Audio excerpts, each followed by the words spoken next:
I'm going to show you the best activations for shoulders. Many people have weak shoulders because their inability to connect here. So what's the best way to connect? Activate the nervous system before you train it. Really, really simply. Activating a muscle in its shortest range has been shown to increase neural output by 30%, which means we can actually get the nervous system firing 30% more if we do some simple activation exercises pre-training. If you're not sure how to activate other body parts, the MI40 University has all the body parts included, so make sure you check out some other videos. Specific to shoulders, here's what I want you to do. I want you to think about standing really, really tall, push the ground away from you so your spine is really, really lengthened, but I want you to keep your abs really tight. So it's not necessarily down, just really, really tight. And then all I'm thinking about doing is with a full flex in my elbow, like I'm doing a bicep curl, I want to come up to the side just like that. And then I come down and I hold. So what I'm trying to do here, as you can't see that I'm doing, is I'm trying to keep my shoulder exactly in place. I don't want it elevating or depressing. If anything, I'm trying to push it down a little bit while I push my elbow up. So it's almost like this. So I'm trying to push this down while this goes up. So I'm trying to go, elbows are going up, continuing to push up while my shoulders are trying to push down. So if I were elevating, it would be this. I'm trying to push my shoulder down. And all I want to do is hold there for a good 5 or 6 seconds. And by shoving my shoulders down and my elbows up, because there's no load, I'm really able to connect with those shoulders, with those deltoids. So oftentimes you'll see me with my eyes closed in the gym. It's really just me trying to focus, eliminate distraction, and focus what I'm trying to do and what I'm trying to do. So squeezing, shoving my elbows up, shoving my shoulders down, not allowing any extraneous movement, and then I'll come down. I'll come back up and trying to, when I come back up, I'm trying to still use my delt to initiate the movement. So I'm trying to, when I'm here, you'll feel the delt contracted. Everyone will feel that. And as you come down, you want to feel it lengthen, but still keep it contracted. And then as you go back up, you want to put it right back on. So I'm not even giving you an instant to relax. Once you can cue in on that, it's a really good time to immediately go and grab another exercise.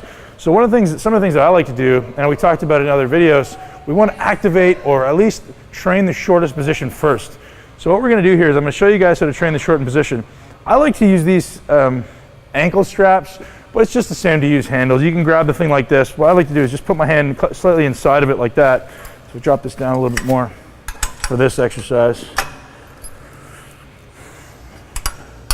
So there's a couple different variations you can do here. You can really overload the shortened position and make it heavy there. So watch this. So if I do it this way, you can see that cable at the top, that's going to exert a lot of force on those delts because it's straight down. So here there's basically no load. Here's a ton. But I'm trying to feel the same thing I just felt in that bent arm version. So you want your arms slightly out in front of you. You don't want to be out perfectly in an iron cross, but you want them slightly out in front of you. Hold and eliminate extraneous movement. Down. Good. Notice I'm spending a few seconds up there. So for some people that may be a really hard option. So what else we'll do is this. I'll put this up to about wrist height.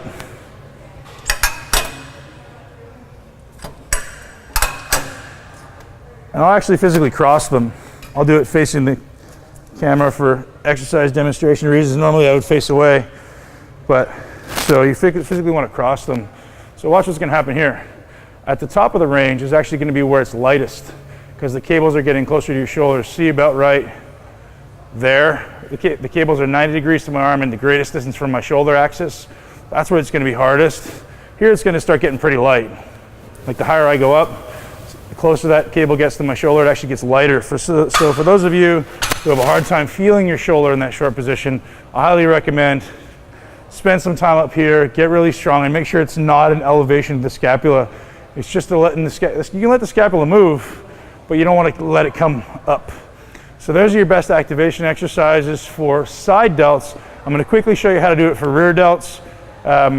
Really, really simply, best way to isolate the rear delt is isolate glenohumeral movement. So don't allow your scapula to move. So all we're going to do is simply protract and extend. Protract. Good. So all I'm trying to do is eliminate this type of movement. I just want to protract and activate my rear delt. And notice how small that range is, right? That's literally as far as I can physically go. If I go any further, it'll be scapular movement. So those are my two favorite ways to activate the delts. Ben Pekulski for the MI40 University, out.